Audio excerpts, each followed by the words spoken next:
Hello my dear friends, you're in the Military Summary channel, and this video we're going to discuss the most important events that took place during the previous 12 hours. We have lots of very interesting updates, so let's start. And first we're going to talk about the northeastern part of Ukraine. As you can see, we have lots of interesting updates and details exactly from this area.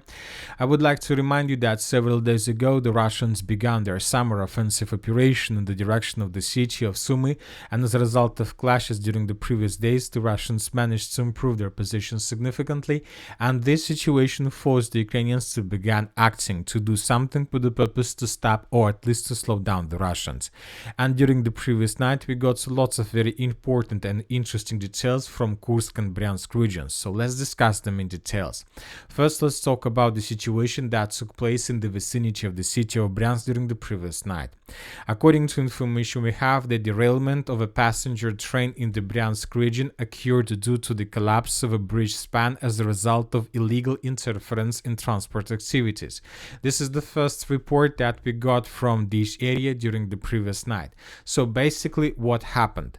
A Russian train was moving probably in the direction of the city of Bryansk, and when this train was moving above the bridge, just a regular road bridge in the vicinity of the settlement by the name of Vygochi, somebody activated explosive. There was a very huge explosion and the bridge collapsed and the train was stopped. So this is the consequences of this attack. So as we can see, somebody destroyed exactly this bridge, and now the Russians lost one of the most important logistic road between, let's say, the territory of the Republic of Belarus and the city of Bryansk itself. Several hours later we got another episode, another interesting piece of news, but this time from the road of A142. We are talking about this situation. Now we see another picture with another bridge, and another railways bridge was destroyed. At night on the 48th kilometer of the Trosna-Kalinovka highway in the Kursk region, while a locomotive was moving, there was another explosion. There was a blow up of railway bridge, and the span of which collapsed onto the highway. So another logistic road collapsed as a result of some attack. So the Russians are saying that most likely these two attacks were carried out by the Ukrainians. So now let's return back to this map, and I would like to add railways and logistic roads. So this is the first one, black line. This is the line, this is red line that goes from the border with the Republic of Belarus in the direction of the city of Bryansk. So this is the first railways, and the bridge was destroyed exactly along these railways. Furthermore, this is another logistic road that goes from the city of Bryansk in the southeastern direction towards the city of Kursk, and these railways also collapsed as a result of attack. So as you can see, both railways were destroyed right exactly in the area of Russian summer offensive operation. We are not saying that the entire logistic of the armored forces of the Russian Federation collapsed, but obviously the Russians would be forced to stop, or at least to slow down their activities during the next days, while the Russian services and secure services are clearing this area from parts and from the consequences of those attacks. Another important thing that I would like to point your attention is that to understand what exactly happened there, we need to increase the numbers of updates probably since the 21st of May of 2025. This is the situation by the at the beginning since the 21st of May of 2025. And then we got very interesting article that was published by the Russian sources. Let's discuss this article in detail. Today, on the 21st of May, the Russian segment of Telegram was agitated by the unclear situation in the Bryansk region. According to some reports, more than 70 people unnoticed slipped almost to Bryansk itself. Local residents reported that closure of three roads towards Myakashevo, Subotovo and Lopushi. Later, the sabotage and reconnaissance group grew into a unit of more than 100 people. So this interesting article was published by the 21st of May of 2025, so basically 10 days ago.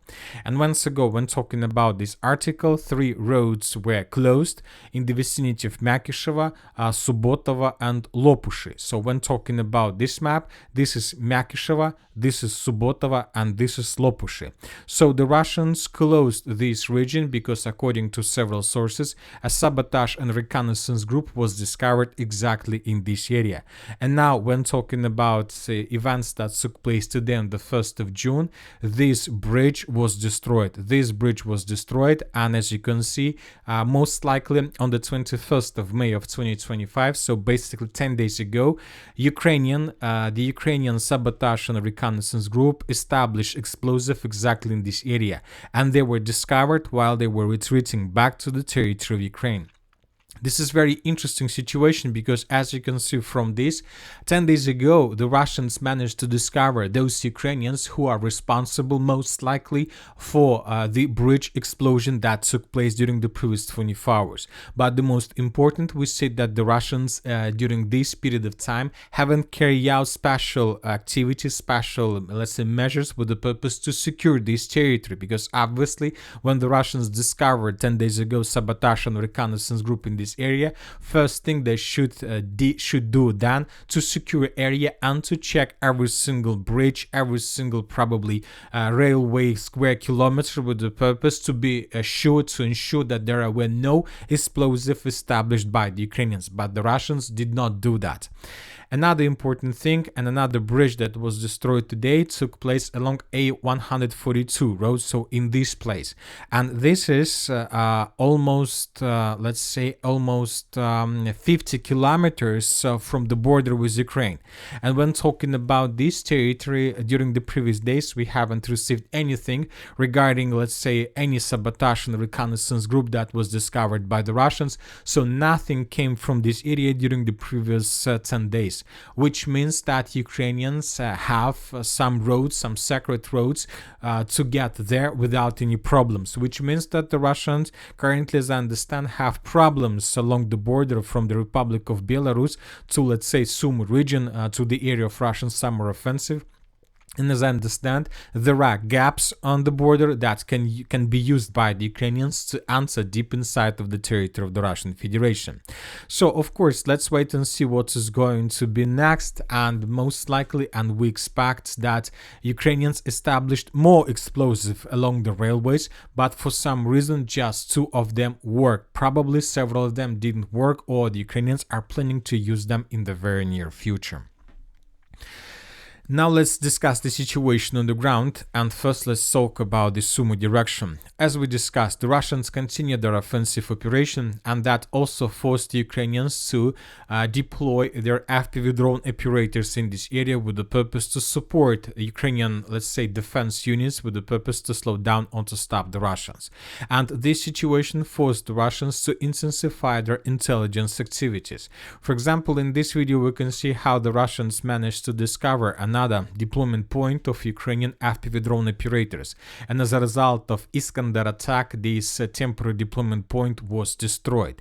And this is not the first place with FPV drone operators that was destroyed by the Russians. Another episode took place in the vicinity of the settlement by the name of Kralevets. Here we can see the same story: an airfield in the vicinity of the settlement, several vehicles, and Ukrainians that were trying to prepare drones to launch them deep inside of the territory of Russia or in the direction of Russian offensive. But the Russians attacked this territory as well, but this time the Russians attacked this territory with cluster rounds. Another temporary deployment point of FPV drone operators of the armed forces of Ukraine was destroyed. So we see that the Russians probably reinforced this direction heavily. Now they have problems with logistics, but we see that the Russians know for sure what exactly they're going to do and what exactly they're planning to do next. Furthermore, the Russians have dozens of drones above this area. The Russians continue hunting and destroying Ukrainian vehicles, artillery systems, and of course temporary deployment points. The Russians intensify their activities, and we see that this Russian summer offensive operation is gaining momentum. When talking about the situation on the ground, during the previous 24 hours, the Russians managed to improve their positions significantly. For example, this is the situation that you can see right now in front of your screens, is the situation by the beginning of the 1st of June of 2025. And this is the situation that you can see in front of your screens, is the situation by the end of the 31st of May, when the Russians, according to several sources, just secured the village of Adalahi and Alexeyevka. And today, as you can see, the Russians moved even further and they improved their positions around the village of Alexeyevka by taking under control additional tree lines. And according to information we have, as you can see, the Russians entered the most northern part of the village of Kondratyevka. So the battle for this territory is about to be finished probably, and during the next several days or even hours, the Russians will secure the village of Kondratyevka. Furthermore, as you can see, the Russians improved their positions between the villages of Lokny, Belovody and Yablunovka. Currently, the village of Yablunovka is already semi-encircled. And furthermore, the Russians continue improving their positions around the settlement of Lokny and Yunakievka by taking under control additional tree lines in the fortifications. So the Russians continue their offensive. Let's wait and see what is going to be next. Obviously, now the Russians will suffer some problems with logistics, but once again, 10 days ago, the Russians knew that some sabotage and reconnaissance group was working in the vicinity of that bridge, and we see that since that moment, the Russians haven't secured that area, and now the Russians most likely will suffer some problems with logistics. Anyway, the Russians will secure this bridge and the Russians will remove this train from the railways, but now it will take probably up to 5 days to restore this logistic road, and obviously these 5 days can be decisive both for the Russians and for the Ukrainians. Now let's talk about the Kharkiv area. During the previous nights, we got additional updates that the Russians were attacking the city of Chuguyev. And this, when talking about this area, the Russians, as a result of reconnaissance operation, managed to discover another airfield with well-equipped position or with a large drone control point of the Ukrainian armed forces. And the Russians attacked this territory also with Iskander missile. As a result of this attack, Ukrainians lost up to 6 drone launching system, probably 4 light vehicles, 2 trucks, and around 30 kamikaze drones. So huge losses the Ukrainians suffered as a result of another attack. Now let's move to the situation on the ground in the Siversk direction. During the previous 24 hours, the Russians managed to improve their positions. And currently, the Russians, as you can see, according to map changes, are trying to improve their positions on the line between the settlement of Dyliivka along the railways, the village of Novoselka, and the village of Verkhnykamenskaya. This is the first video that was published by the Russian sources, and in this video we can see how a Russian soldier was establishing the Russian flag on the territory of the village of Dyliivka. And this video confirms that most likely as a result of clashes, the Ukrainians were forced to abandon their positions in the settlement completely. Later we got another video a bit further in the northern direction to the village of Dyliivka. In this, here we can see how Russian soldier dropped a grenade or mine to inside of Ukrainian stronghold, and as a result of explosion, this stronghold was destroyed. So this episode took place exactly in this area, and based on this video, we came to the conclusion that this pocket was taken by the Russians. Furthermore, the Russians began artillery preparation further in the northern direction along the tree line between the village of Dyliivka and the settlement of Verkhnykamenskaya, which means that the Russians are going to restore control over this logistic road. This will improve Russian positions and reinforce their further offensive attempts in the western directions towards the city of Siversk itself. So the Russians were bombing this, let's say, road, and most likely this is the first target, to connect the village of Verkhnykamenskaya and the village of Dyliivka with the road between them. This will allow the Russians to move further in the western direction. So we see that the Siversk defense line is collapsing and collapsing. Now let's move further. Let's discuss the situation in the Kostiantynivka direction. During the previous 24 hours, the most important updates came to us from the village of Dyliivka. During the previous 24 hours, the Russians improved their position significantly, and this morning we got first this video. And in this video we can see how a Russian soldier, Russian stormtroopers were moving through these 3 lines in the direction of Ukrainian positions, clearing 1 square kilometer after another. Based on this video, this morning several mappers adjusted their maps in this area, but probably a few hours later we got another video from the village of Dyliivka. In this video we can see the village of Dyliivka itself almost reduced to ruins, and in this very moment we can see how a Russian soldier raised another Russian flag in this building, and as you can see these Russian soldiers weren't afraid of anything. They came to open air, open space, and they were waving with the Russian flag, which means that there were no Ukrainians anymore. So this building was geolocated. This is exactly the place where the Russians raised their flag. And based on this video we have adjusted this map. We have adjusted the territory between the village of Dyliivka to the village settlement of Druzhba. Obviously this is a breakthrough. As of the beginning of this is the situation by the way by the end of the 31st of May, so yesterday in the evening, and this is the situation by the morning of the 6th of the 1st of June. So as for now we don't know for sure what is the status of the village of Dyliivka in the northern part, but we believe that the northern part of the settlement was also taken by the Russians.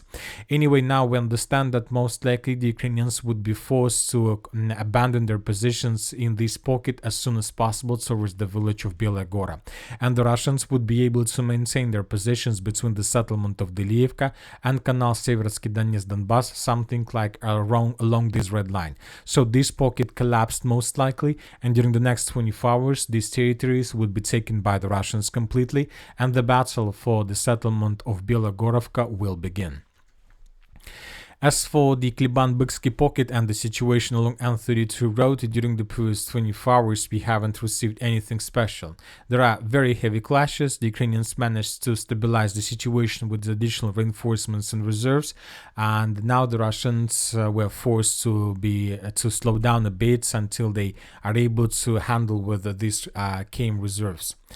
And now let's move to the South Donetsk direction, where the Russians also continue their offensive operation. The most interesting updates are coming from the settlement of Novopol. According to several mappers, the Russians improved their positions and took under control several tree lines further in the western direction. Now we see that the Russians continue advancing further in the direction of the Zaporozhye region, and basically the Russians reached the border between the Donetsk region and the region of Zaporozhye. And that's it for the short video. Military Summary channel reminds you to condemn any violence in the world. Thank you for watching, subscribe to my channel, put your likes, join my Patreon, and have a good day. Bye bye.